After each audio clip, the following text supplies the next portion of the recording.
Alright, so when I started this channel, I had already started tearing apart the 4.3 in my 98 Chevy. It's got a pretty significant oil leak coming from the bottom of the timing cover where it meets the oil pan. I've already had a timing cover switched on it, and I've already done an oil pan gasket. And I think it's just a timing cover. I think it's just a trash piece of aftermarket equipment. If anybody's familiar with these, they're plastic. They're kind of trash. So you have 6 bolts you got to take off. They're all 10 millimeters around the perimeter. And then you got your crank sensor down at the bottom. So we'll go ahead and break those loose and see if I can weasel it out past the lip of the pan.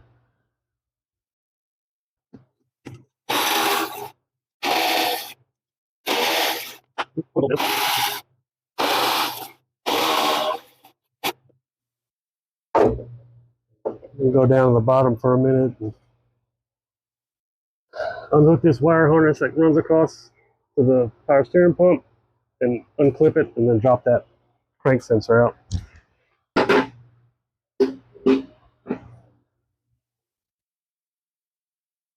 Pop the rest of these bolts out.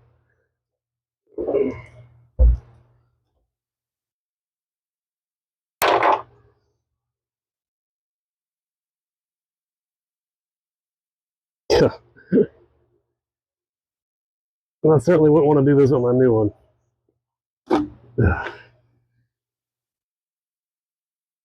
Well, it's out, but I also tweaked the seal of the oil pan pulling it out. Yeah, I wouldn't recommend doing it that way. You don't have a lot of control over the sealant that it wants you to put in these corners. I think the best bet's going to be to go ahead and drop the pan, which that's what I was afraid of, but I wanted to give it a shot.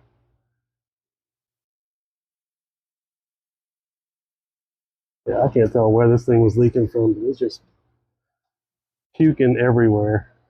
You see it's all wet. Like it's just coming right around these corners and leaking right out of there.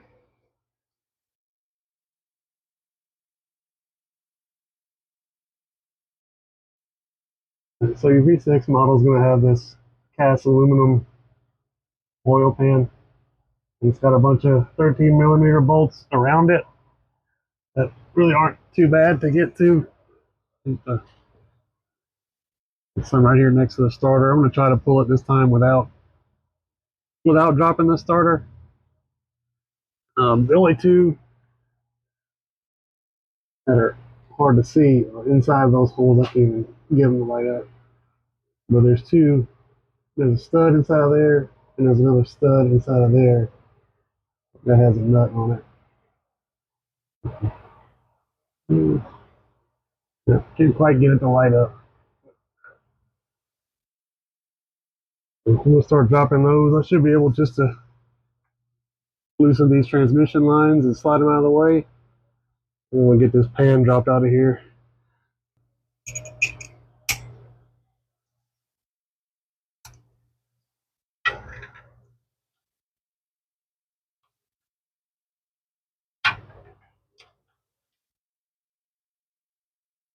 There it is.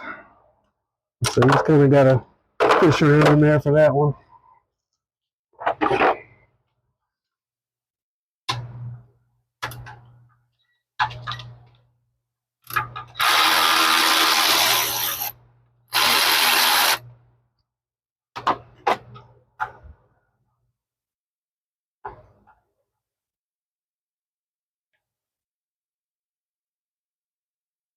Okay, so those are 13 millimeters in there as well.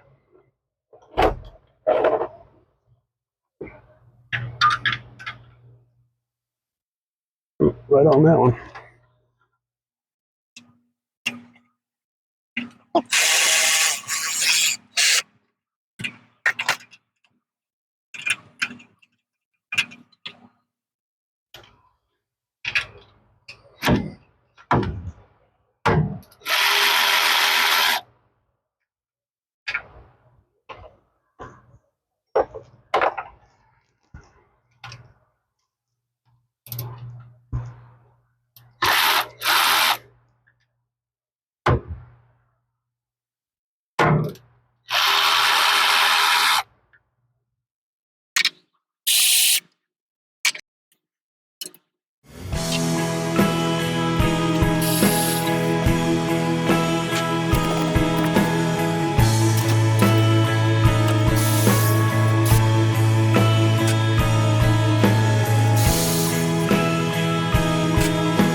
That's all the easy ones. You got this one up here. It's just right above the cross member. You kind of see where I'm pointing. It's not hard to get to. It's just kind of in a crappy spot. Same thing on the other side. So you kind of gotta either use a swivel or something short to get at it from the very front.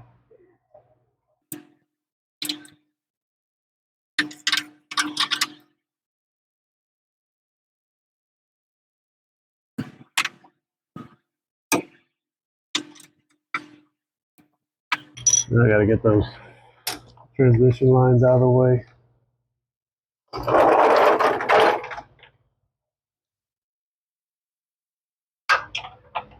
Remember, I think it's 10. No, of course not. It's an 8.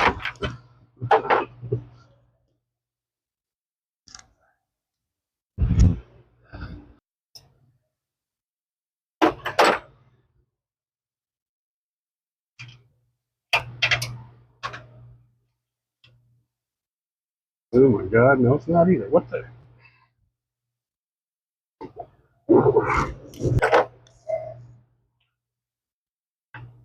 There we go.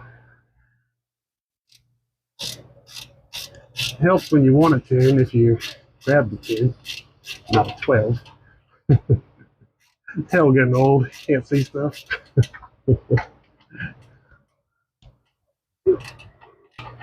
There's not a whole lot of room to get this out. The engine mount is right there. So ratchet wrench comes in pretty handy.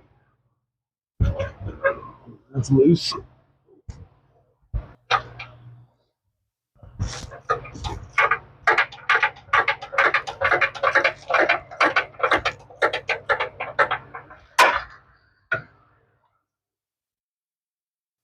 So that's all the main bolts are out.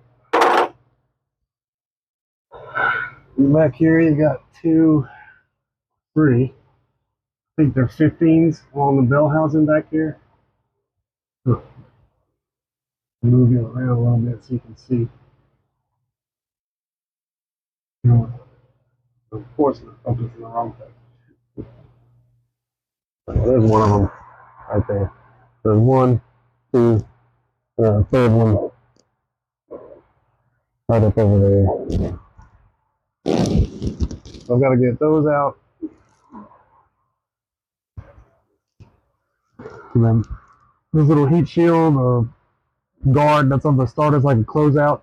There's a bolt here. And then there's one way back in there. There you go. Got it. Okay. Now, if I can get this oil pan in without getting everything caught on this little heat shield, that'll be great. I got a feeling I have to drop the starter anyway, even though I'm trying to work around it.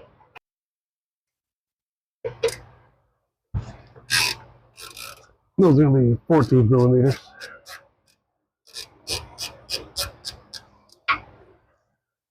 Once I get these out, it should be, only thing holding the pan up should be a little bit of silicone in the corners. Hopefully it'll come out of there without a whole lot of dramatics.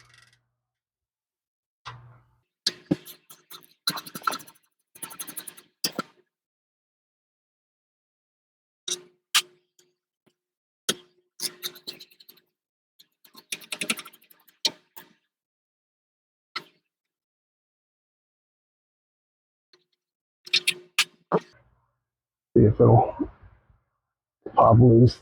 Probably got too much silicone on it. Start front.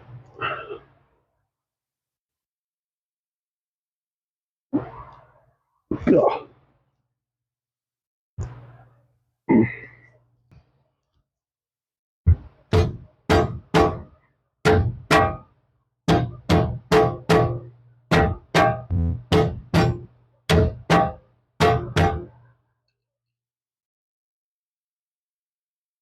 Remove.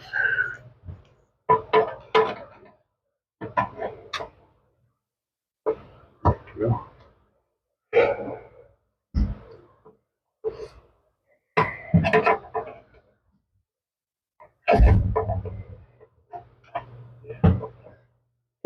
oil pan off the truck.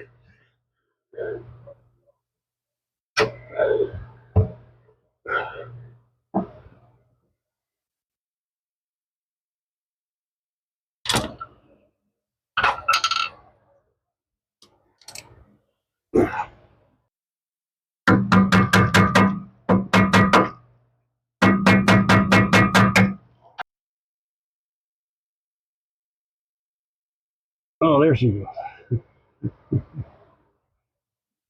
Come on.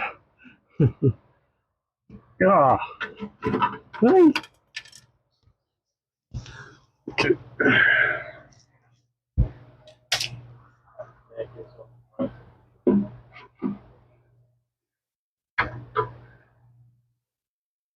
Now, getting it around this freaking starter. I do not want to take the starter off. I have to take the starter off. Catch everything.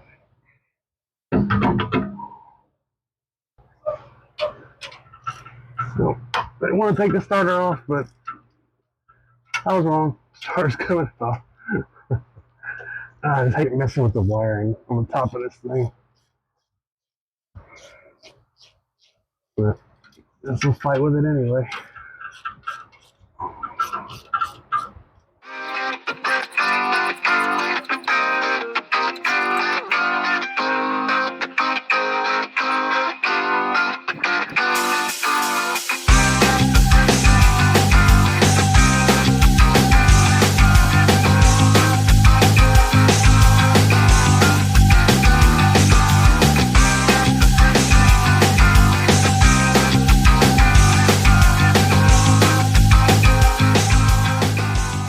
And support it after I get the pin out.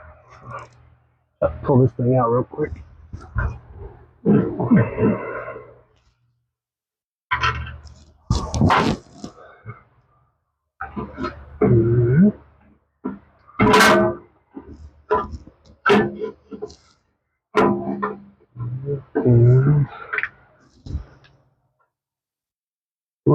Hold it on up here.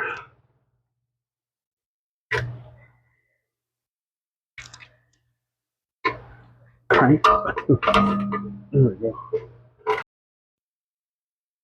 Alright, so I gotta go around and clean up all the gasket material that I shouldn't have used last time when I did this thing.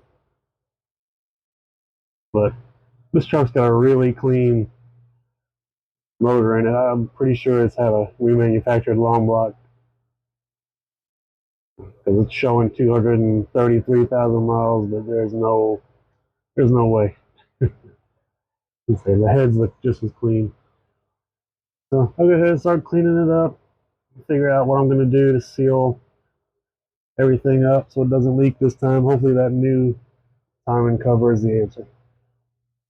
So now that I've got all my surfaces prepped on the truck, all old gasket material removed, everything's been scraped, rubbed down with alcohol, I'm ready to start prepping all the new parts for install. The timing cover and the oil pan both have O-ring style gaskets. Like this one has it built into it. I did a lot of searching on the old forums from like the early 2000s, late 90s, and I found a lot of stuff that people were using on there to combat these oil leaks on the Vortec motors that are pretty prone to leaking. One thing was this Permatex #2 forma gasket sealant. So this is a slow drying, non-hardening RTV. This is part number 80011. This is what I'm going to use on the oil pan where it meets the timing cover, and on the oil pan in the rear where it meets the main seal. We'll put a real light coat of this on the top and the bottom of the seal in those areas, and hopefully that'll help stop any oil getting through little skinny spots and slipping out the back or the front. The other thing I'm going to do, instead of using the supplied RTV that comes with the cover, I'm going to use this Permatex Aviation forma gasket. So this is a brush-on sealant. It's part number 80019. This stuff is just like a tacky. So you brush it on both surfaces, let it tack up for a few minutes, put them together, and it just kind of makes everything stick. It's not going to fill cracks and divots like RTV would, Just something to help these O-ring style gaskets really stick to the surface.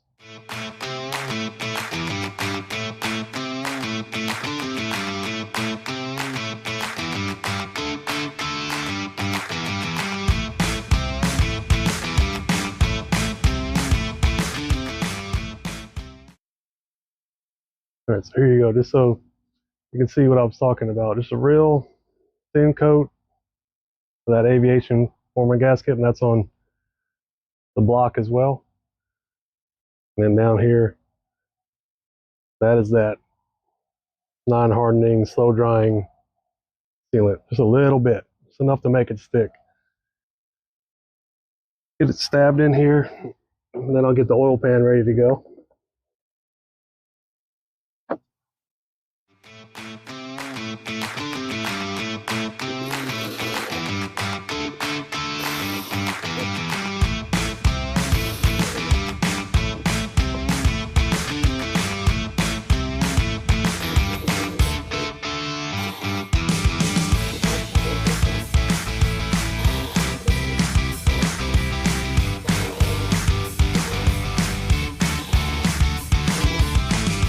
All right, now we need to torque them down to 124 inch-pounds.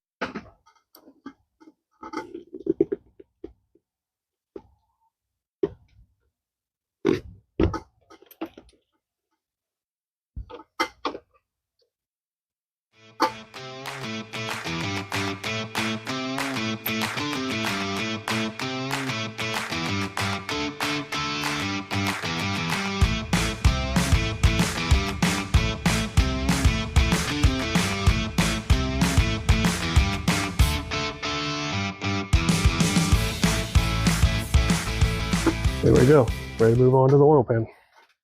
All right, so here's how the oil pan gasket is set up. So this is a FEL-PRO piece. It just kind of presses in. I'm going to come in here with the aviation former gasket and coat it. Then coat the bottom side of the gasket, stick it in there, and I'm going to do the slow drying, non-hardening in these areas. In this area to mate up with the timing cover, and then back here in this area on both sides to mate up with the rear main seal. So I'll get started on brushing all that on, and then I'll go into the truck and prep the block side.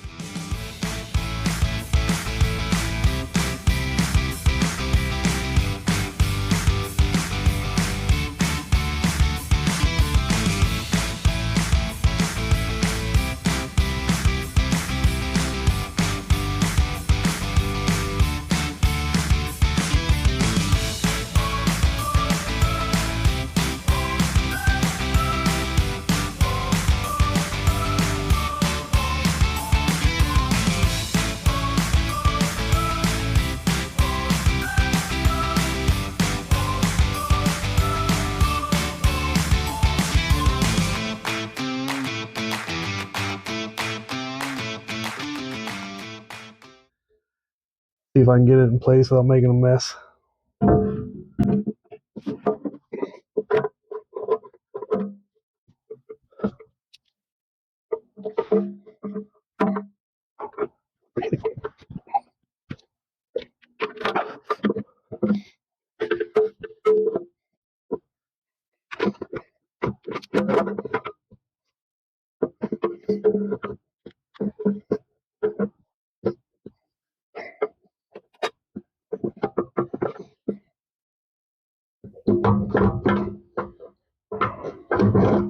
There we go.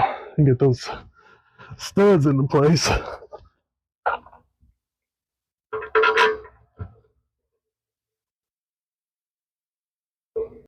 Well, of course, the camera dropped out for 90% of the bolt reinstall, but here's what it is, I guess.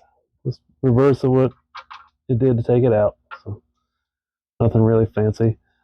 I did forget to show in the four corners where you have three parts coming together. So up here in the front, where you got the timing cover meeting the block, meeting the oil pan, I did put an extra blob of that non-hardening sealant in each corner. And then same thing in the back, where the rear main seal plate, the block, and the oil pan come together. Put two blobs in the corner there and just kind of let it squish in. That way you don't have less of a chance where you got all these different lines coming together and seams, you know, less of a chance of a leak. I know that's how I did the LS engines that I've put together, and I haven't had any issues with those. These Vortecs are just terrible. I mean, it's a great running engine, but it marks its territory everywhere you take it. I mean, every one I've had experience with is some kind of leaker. All right, I'm gonna grab the bolts for the bell housing to the back side of the oil pan, and then I'll get the torque sequence and torque this thing down. Everything's just kind of finger tight right now. Slide right in.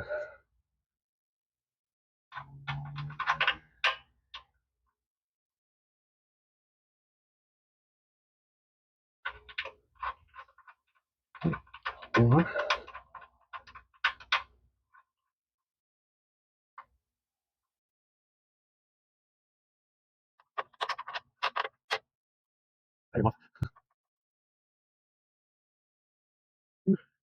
And number three, I feel pretty good about everything being lined up.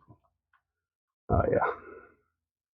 Now, I think the threads are a little boogered up on that one. And of course.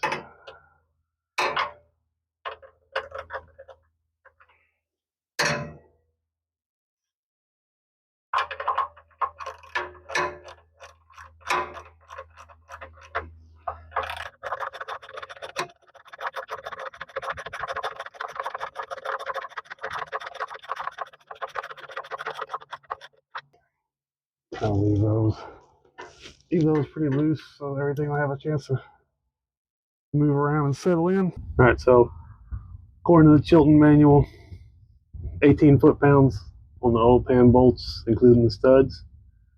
And it's got a specific sequence that it calls out where you're crisscrossing and going front to back, since it does bolt up back here to the bell housing.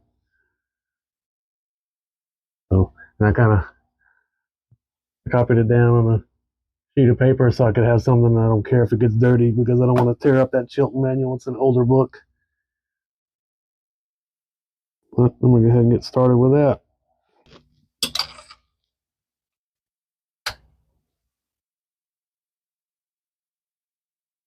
Third one back.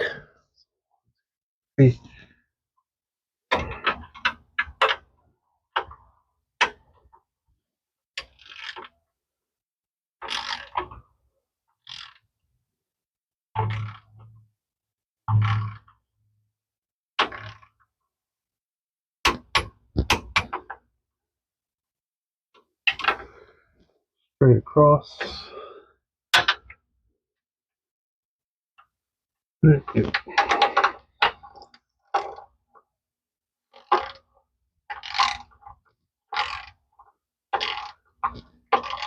I don't know if you can see it, but the oil pan is definitely sliding up. So no reason not to tighten anything on that bell housing. And then back to the other side.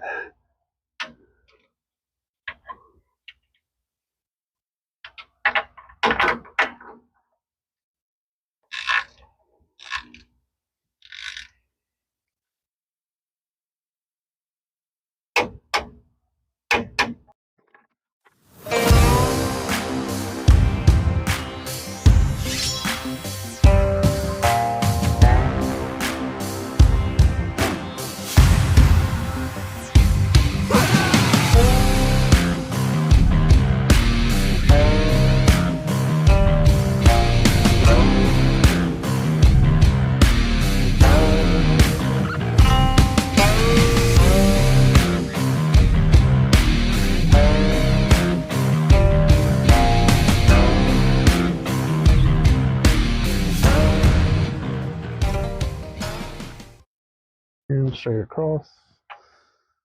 And the last two are going to be those two that are over the cross member. Those are going to be I think they're just going to get good and tight, because I don't think I get a torque wrench. That's those.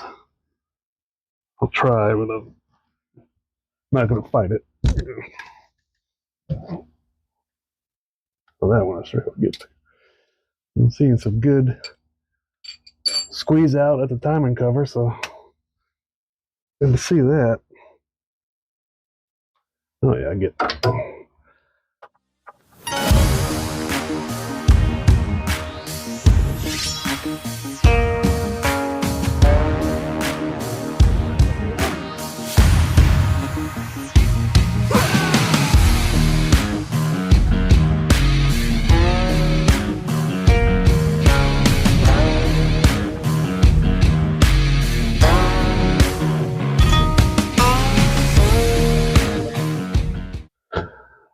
Come back, catch these bell housing bolts. Let me check the gap on that. That looks pretty good.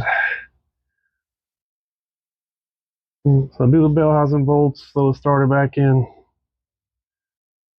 put these lines back up, and then I can move up top and start reassembling the front end. Then I'll have to let it sit probably 24 hours before I dump any oil in it, just to be safe.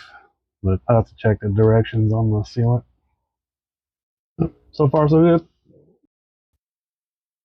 So here's a quick look at the Chilton manual that I use. I say it's an older book, but these things are invaluable. This saves you a lot of time looking up garbage on the internet. I try to keep my greasy fingers off of it, like right now. I don't like touching it, so that's why I scribble stuff down that notepad. But there's everything for the oil pan. And then if you look there, it'll tell you to use some sealant, front cover to block joint, and the rear crankshaft seal to block joint. About 1 inch in both directions for each of the 4 corners. So that's exactly what I did using that Permatex. Hopefully it works out. If you got one of these trucks, this is a great book. I bought this one on eBay. I wasn't able to find it new anywhere. All right, so today we're prepping to put on the water pump, the damper, and I want to put all the pulleys on as soon as we're done with that. So one of the things I always do, these water pump gaskets, I put a little bit of this Permatex high tack sealant. So it's just a spray. I just spray a little bit on the water pump side of the gasket, and I put a little bit on the surface itself with a brush. You let them tack up, stick them together. They don't fall apart on you while you're trying to wrestle it in there with the bolts. Other than that, I don't put any kind of sealant on water pump gaskets. Never have. Hasn't really been an issue. Unless you have something that's got some really bad pitting or corrosion, I don't think it's necessary. These things are nice and thick, and they compress down. Has never been an issue for me.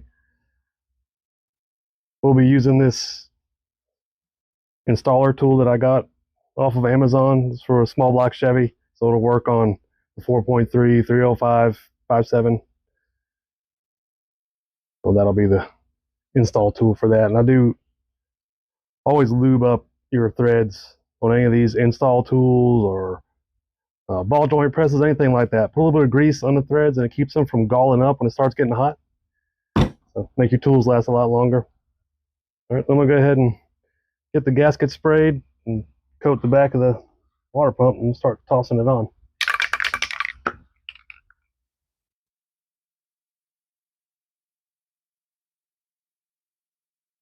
Say nothing real crazy. That's all it takes, a little light coat.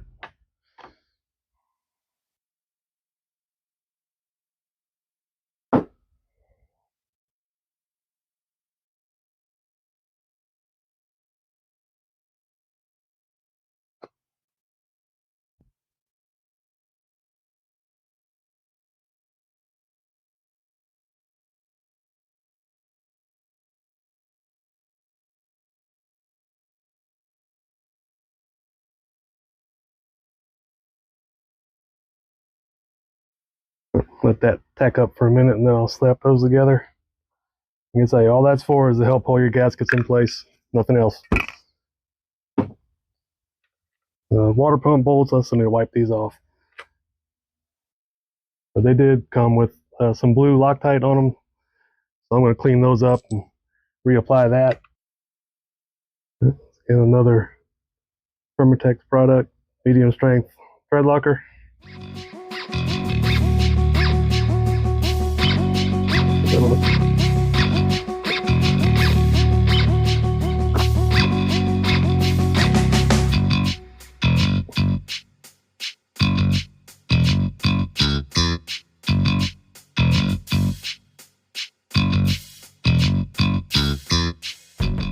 Give those a minute to cure up to each other, and while that's happening, I'm going to put a little bit of engine oil on the crank snout and a little bit inside of that damper and get them ready to go together. All right. So just a little bit of engine oil inside and a little bit on the snout of the crank, nothing on the seal side.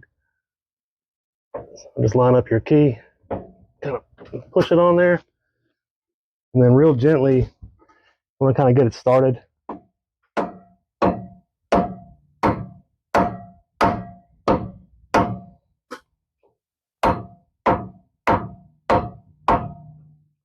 Pretty good. Don't go crazy with that. Take your install tool, start it into the crank.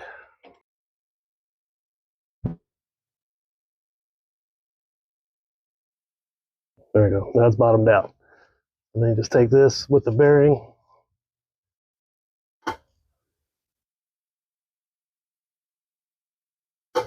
Line it up. And then you're going to just sit here and turn it until it bottoms out.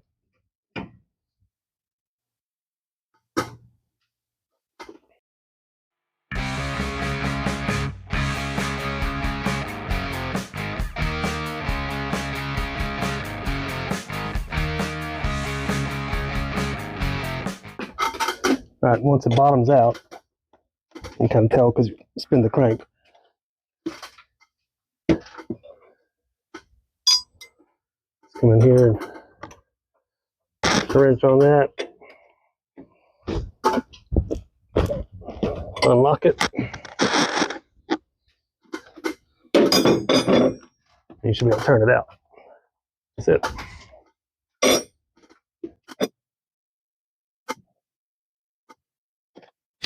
There we go, installed. So now I'm going to attempt to record some audio for this portion of the video where my microphone dropped out on me. So this ought to be interesting for somebody who is completely unskilled at doing YouTube video editing. So go through the process of putting the crank pulley on and attaching the bolts to the harmonic balancer.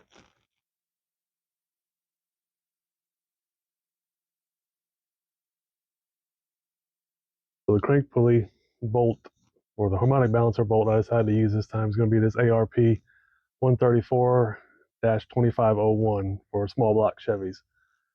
Everybody on the internet said this thing would fit, no problem. Well, it turns out it's a little bit too long for the V6. So this is what I had in there before. Say Spectre, it's a piece of junk. If the camera would ever focus on it, you can see that the shoulders of the bolt head were digging down into the washer, and the washer is actually a little concave. So, super soft. Wouldn't recommend it. Looking forward to throwing it in the junk pile. So here's the RP bolt with the supplied assembly lube on it. They want you to put it under the washer, on the threads, and underneath the head of the bolt. So try not to go too crazy with it, just a light coat. And of course, this is before I figured out that the bolt was a little bit too long, and I went over the bench and cut it off. If you're scared to cut off a fastener, then I suggest you hunt down a factory bolt. I've never been worried about cutting a fastener. So I did the old trick of you run a couple of free running nuts down on it, mark it where you want to cut it, and then back the nuts off of the bolt. When you back the nuts off the bolt, it cleans up your threads. I did a little bit of dressing on the belt sander, made sure I didn't get anything too hot, and it's good to go.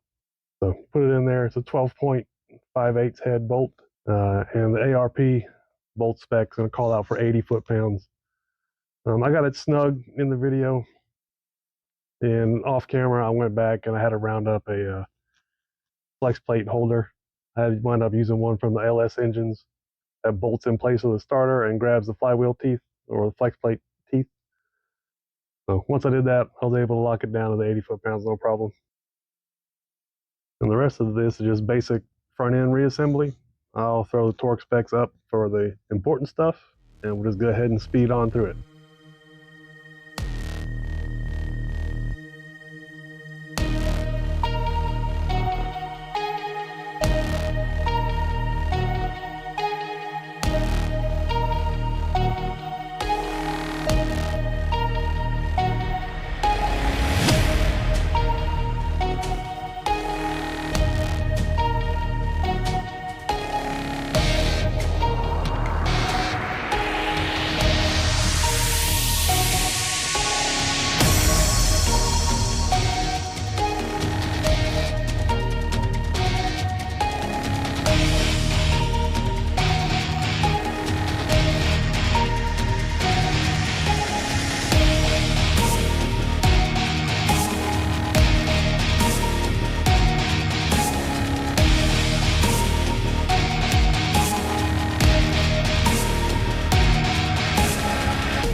All right, because everything all buttoned back up, that light might be a little too bright for what I was trying to do, but you get the picture.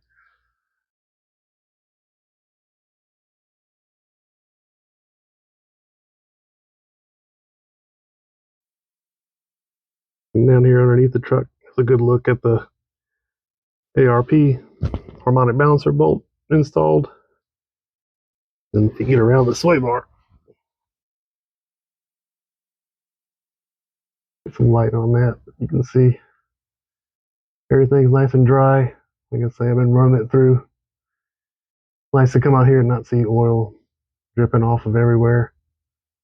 I think the next thing I want to tackle on this is probably a power steering pump. From the look of that thing, it's making a lot of mess. Everything else pretty clean and dry. So I think I finally got it. All right, so it's been about a month since I did the repairs on the truck. So far, so good. No leaks. I've been coming out here every few days and cranking it, running it through heat cycles, moving it around the yard. So far, it's so good.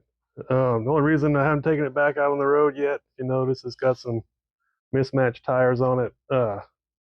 Front end severely out of alignment. I rebuilt the whole front end. I took it somewhere, I got it aligned. A few months after driving it, everything started coming loose. Just shoddy work by some of the shops in the area.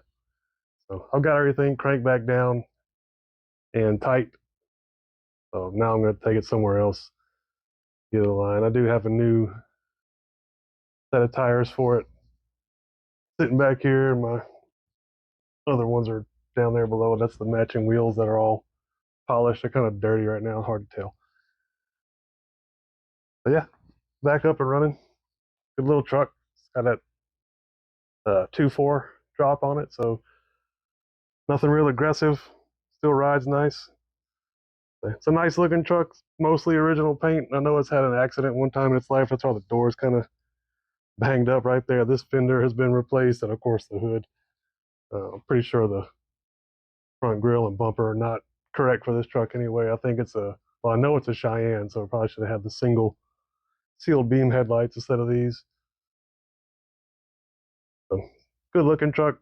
Not so nice you got to worry about taking it somewhere and somebody door dinging it, something happening to it, you know, won't hurt your feelings too much.